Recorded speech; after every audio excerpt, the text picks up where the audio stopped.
Unfortunately for Haman, he knew Mordecai was a Jew, but was unaware that Queen Esther was also.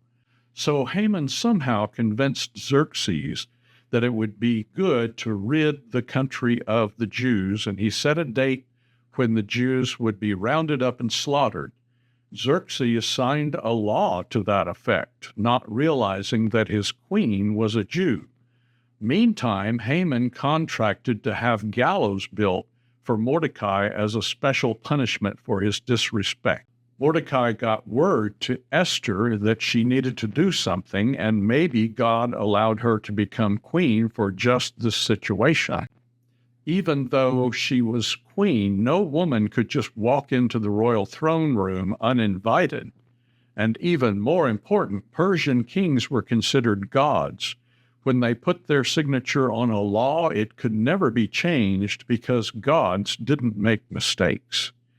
So Esther decided to enter the king's throne room unbidden and said the words for which she is famous, "I will go to the king. If I perish, I perish."